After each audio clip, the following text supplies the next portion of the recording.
Olá, profissional de SMS! Como você sabe, eu sou a Janaína e faço parte do Grupo Share. Antes da gente falar sobre o vídeo de hoje, eu quero te pedir aquele like para dar uma força para o nosso canal. Se você não está inscrito, se inscreva no nosso canal, marque aí o sininho para você ser avisado dos nossos próximos lançamentos. E claro, entre no nosso site e nos siga nas mídias sociais. Bom, o vídeo de hoje nós vamos falar sobre a revisão da NR18. Então a NR18 ela foi revisada e teve bastante alterações. Então, nosso objetivo aqui é falar o mais significativo do que mudou na NR18. Lembra que a NR18 é uma NR que fala sobre a parte de indústria da construção. E ela é uma NR setorial, então vai servir mais para o pessoal da indústria, da construção. Então, nós teremos dois vídeos. Esse é o primeiro vídeo. O que aconteceu? Então, a NR18 ela foi alterada baseada na portaria 3.733, que foi publicada recentemente, dia 10 de 2 de 2020. Ela traz 3 artigos. O primeiro artigo fala que passa a vigorar com a redação constante do anexo 1 da portaria, ou seja, a NR18 está no anexo 1 dessa portaria, que é a 3.733. No anexo 2, ele traz como é que vai funcionar a NR18. Então, se você se lembra, o Grupo Share fez um vídeo sobre a classificação das NRs. Então, lá fala o tipo da NR, os anexos. A NR18 ela é uma NR setorial, então ela é de execução para o pessoal que trabalha com construção.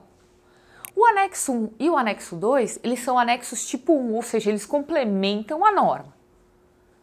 Então, é importante, além de você olhar a norma, você olhar os anexos.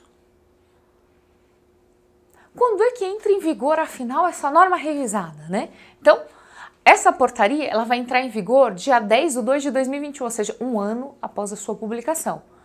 E o mais importante, no artigo 3º, ela dá uma tabela e traz uns prazos. Então, fique atento. Como essa portaria só entra em vigor no dia 10 de 2 de 2021, todos esses itens que estão na tabela do artigo 3, eu vou mostrar para vocês aqui, eles vai um ano que vai entrar a portaria e corre o prazo para frente. Então, por exemplo, a portaria vai entrar em vigor dia 10 de 2 de 2021. Então, você tem 6 meses ainda para frente para fazer a adequação da escavação manual de tubulação.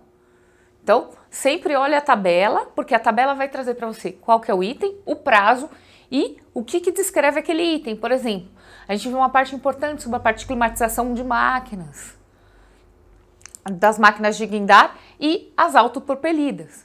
Então, você vai ter um tempinho aí razoável para você fazer a adequação. Então, fique atento a esses prazos. Um outro item que a gente percebeu é a questão de permitido uso de contêineres para transportes de cargas em áreas de vivência ou ocupação humana de trabalho. Ou seja, a gente já utilizava container para mobilização no canteiro.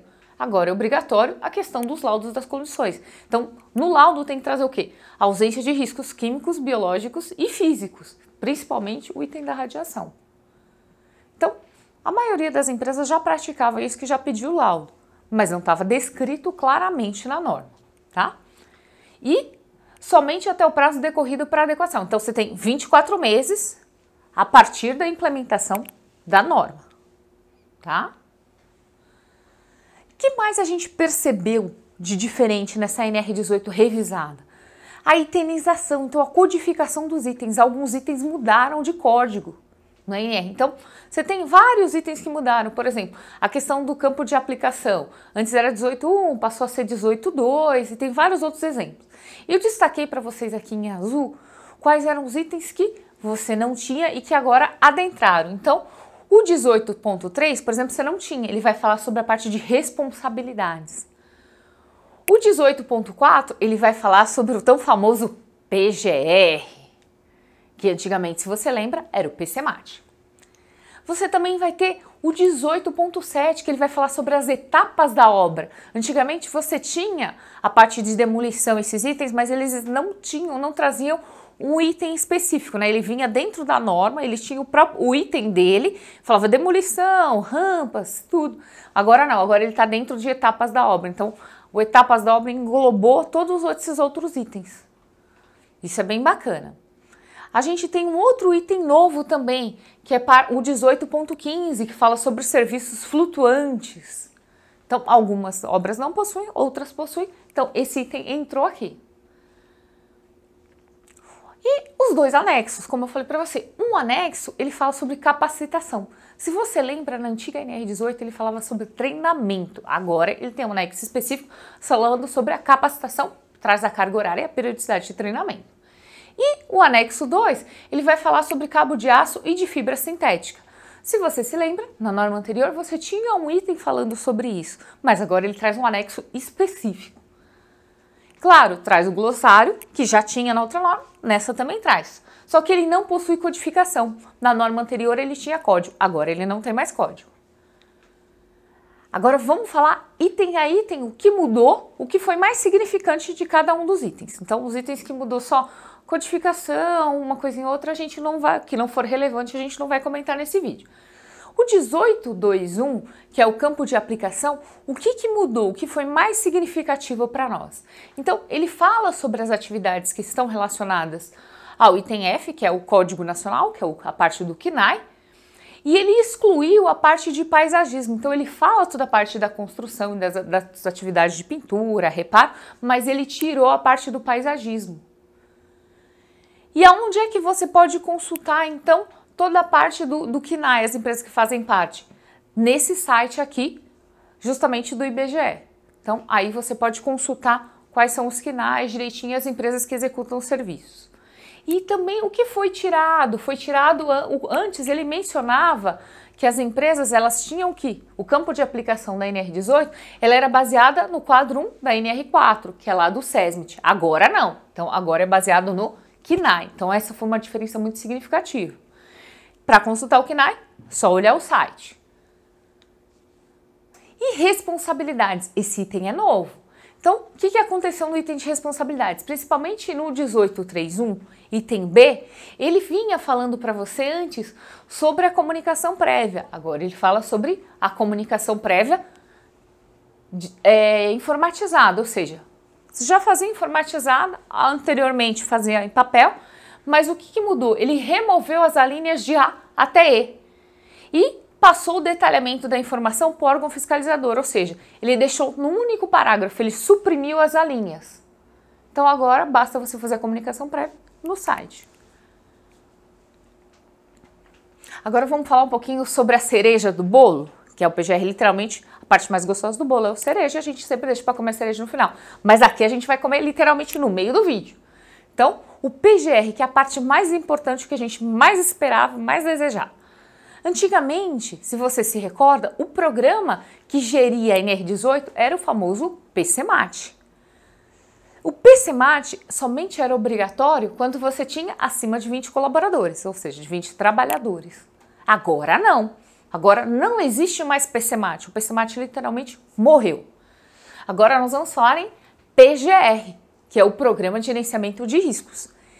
Ah, mas será que ele é obrigatório quando acima de 20? Não, ele é obrigatório de qualquer forma. Você tem que fazer, independente de quantas pessoas você tem que fazer e implementar as ações. E aqui a gente vai detalhar para você um pouquinho sobre o que a norma NR18 revisada traz sobre o PGR.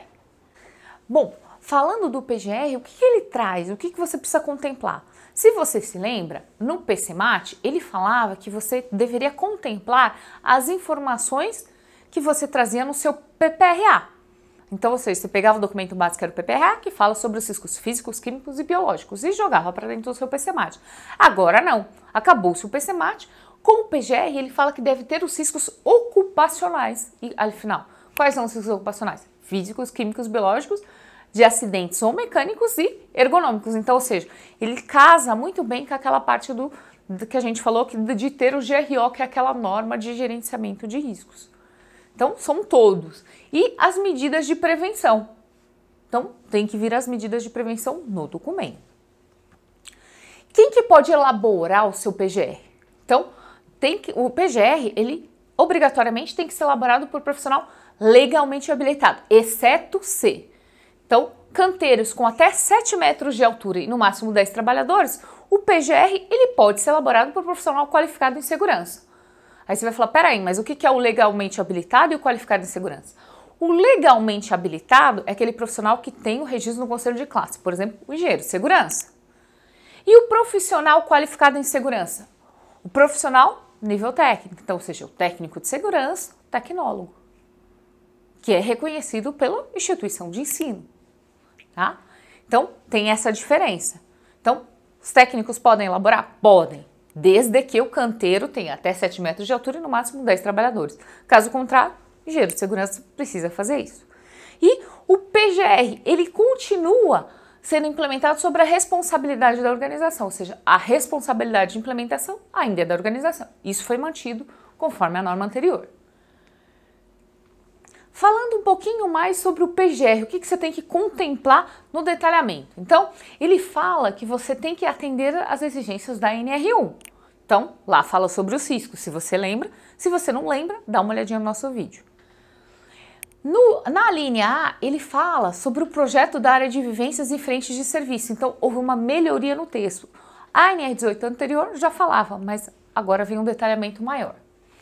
Na linha B, ele fala sobre o projeto elétrico das instalações temporárias. Antigamente ele não falava das instalações temporárias, agora ele fala. Então, ou seja, o seu canteiro tem que ter o laudo das instalações elétricas, tem que ter a parte do SPDA e tudo mais.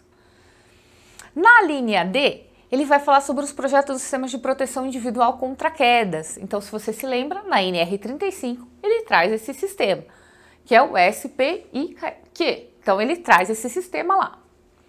E o que ele fala? Ele fala que o PGR ainda tem que ser elaborado por um profissional legalmente habilitado, ou seja, ele reforça essa questão, lembrando aquela exceção para até 7 metros de altura.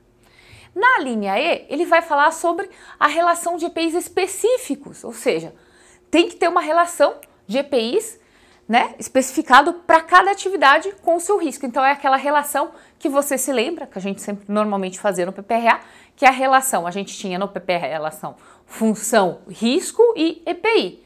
Aqui não é diferente, aqui você vai ter uma relação de EPI com o risco. Então, para cada risco tem que ter o seu EPI. E como é que fica a parte do PGR para as empresas, né? Então, a empresa, né, as empresas contratadas, elas têm que fornecer, né, ao contratante o inventário de riscos. Então, você lembra que no vídeo do GRO a gente falou sobre inventário de riscos, que é o nosso mapeamento, o nosso planilhão de riscos? Exato, aqui ele chama o inventário de riscos. Então, ele vai falar sobre você fornecer o seu inventário de risco para as atividades do contratante. Isso tem que ter. E ela tem que estar contemplada no seu PGR. Então, literalmente, se você vai ter subcontratados, você tem que contemplar ele dentro do seu PGR, dentro do seu inventário de riscos. E, além disso, você tem que informá-lo sobre os riscos, tá? E tem que contemplar as frentes de serviço na elaboração do PGR. Então, antigamente, você só mencionava a questão do canteiro, que você ia ter, como é que ia ser as instalações elétricas, instalações sanitárias, esse tipo de coisa. E mencionava os escopos do serviço. Agora não, agora você tem que contemplar as frentes e fazer o detalhamento dessas frentes de serviço que você vai ter. Uma outra informação muito legal que entrou nessa parte da norma revisada são as soluções alternativas. Por quê? Porque na indústria da construção tem várias coisas que a gente busca soluções alternativas. Muitas vezes os engenheiros mecânicos, os engenheiros civis, eles veem uma forma diferenciada de executar tal atividade. E agora isso foi incorporado à norma, ou seja, pode ter soluções alternativas, além daquilo usual do mercado? Pode. Então, ele deixa você ser criativo para soluções, claro, de forma segura. Então, para soluções podem ser adotadas, né, novas técnicas, tecnologias, maquinários. Então, ele abre essa brecha para você. Então, o que ele traz? Ele traz para você o que você pode usar. Então, avanços tecnológicos, né? Só que a tarefa tem que ser desenvolvida de modo seguro e saudável para os colaboradores. Claro, isso a norma nunca ia abrir mão. E tem que ter medidas de controles e sistemas preventivos de segurança. Então, claro, você pode ter adotar uma forma de fazer diferente, mas desde que se leve em consideração a saúde e segurança dos trabalhadores e tenha medidas de controle, tá? E outra coisa, você tem soluções alternativas? Você tem que ter procedimento. Claro, como é que vai funcionar sem procedimento? Então, você tem que procedimentar, tem que documentar isso. E dentro do procedimento, ele vai ter que falar sobre os riscos, né, aos quais os trabalhadores estão expostos, então os riscos ocupacionais, físicos, químicos, biológicos, de acidente e ergonômicos. Ele vai ter que trazer toda a parte de medidas de controle dos equipamentos, os EPIs que você está indicando para eles usarem nessas medidas alternativas, e ele tem que trazer a descrição do uso e a identificação. Então, tem que trazer especificamente quais são os EPCs, quais são os EPIs e cada etapa da tarefa, como tem que ser executada. Então, literalmente é uma receitinha de bolo. Então, pode desenvolver soluções alternativas? Pode. Mas você tem que procedimentar e colocar tudo documentado. Mais um item sobre a questão das soluções alternativas são as tarefas. Como é que você vai fazer isso? Porque, ok, documentei, procedimentei, coloquei lá. Como é que eu vou executar isso na prática, no campo? Então, tem que ter uma autorização especial para fazer isso. Tem que ter análise de risco, claro, isso a gente já sabia. Para fazer qualquer atividade, a gente tem que fazer análise de risco. Permissão de trabalho, ok? E na permissão de trabalho, ele faz uma exigência. Então, se você tem a sua PT, seu modelinho da PT, fique atento para ver se segue esses itens. Então, tem que mencionar os treinamentos, tem que referenciar o procedimento da solução administrativa, né? Ou, se for um procedimento operacional, tem que relacionar quais os materiais, as ferramentas e outros itens que se fazem necessário para você executar aquela atividade com uma solução alternativa. Então, agora ficou bem controlado. Então, literalmente, o que você precisa para executar uma atividade no campo com uma solução alternativa? Um plano de trabalho. É simplesmente isso que ele pede. Resumidamente, ele pede um plano de trabalho. Por quê? Porque você vai fazer de uma forma diferente. Então, tudo precisa estar muito bem explicado. Ainda falando um pouquinho sobre as soluções alternativas, ela tem que constar no seu PGR. Claro, não pode ficar simplesmente solta num procedimento. Ela tem que constar lá, tem que estar descrita no seu PGR. Então, você anexa ela no seu PGR. Uma cópia tem que estar disponível no local de trabalho, ou seja, para ser consultado. Tem que ter os memoriais de cálculo. Claro, você está dando uma outra tratativa. Tem que ter as especificações técnicas e o procedimento de trabalho, que é o que a gente já falou, o detalhamento de como se fazer. Bom, esse foi o nosso vídeo de hoje. Eu espero que você tenha gostado. Dúvidas e comentários, deixe abaixo do nosso vídeo. Grupo Share, compartilhando conhecimento com você.